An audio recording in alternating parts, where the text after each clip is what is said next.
The European Commission, which we'll refer to as the EC, has finally approved Germany's Lufthansa's purchase of 41% of Italian national airline ITA Airways, which was previously Alitalia. The latest announcement follows months of consideration by the EC's competition authority and concessions by the Lufthansa Group.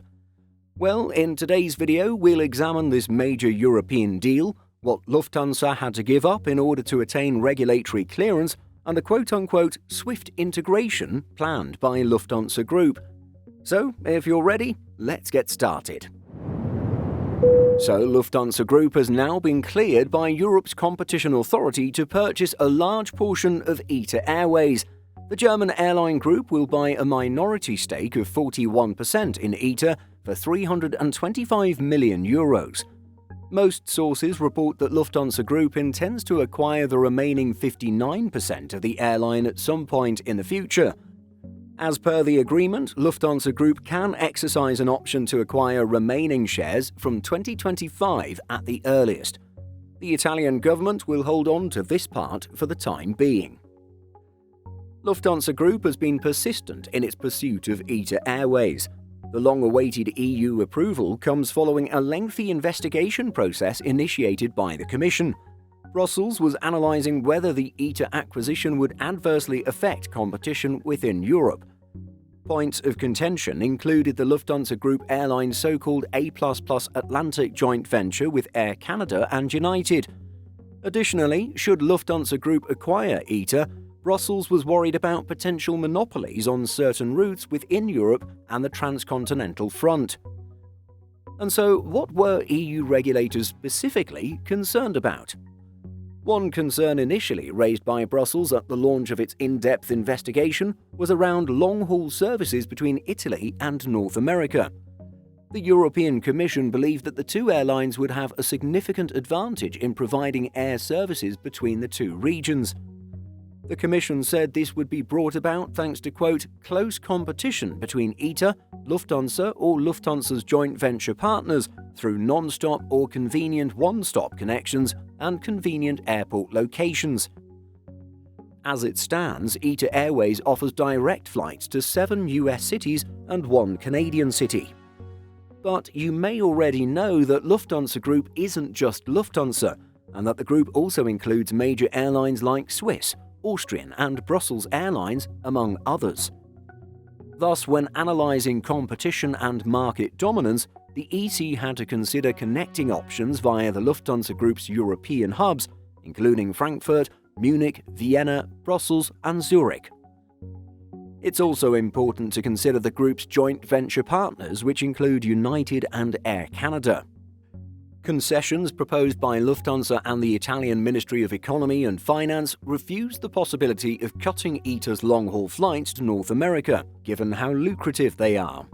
Instead, the EC has agreed to the airline maintaining the services on the condition that the merged airline enters into, quote, agreements with rivals to improve their competitiveness on the long-haul routes of concern, for instance through interlining agreements or slot swaps.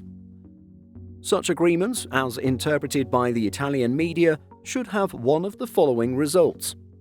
1. Another airline enters the given route alongside ITA, ensuring a competitive market environment. 2.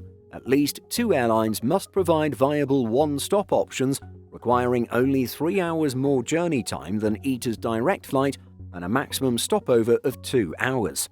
The difficulty with the first option is that there are simply no European airlines that are willing or able to operate from Italy to North America. The second option, meanwhile, requires some adjustments. Air France's current connection options from Rome to San Francisco, for example, require a 4-hour connection in Paris. Unless Air France adjusts its flight timings, ITA or Lufthansa would have to step in to offer a more conveniently timed flight to Paris to ensure the connection.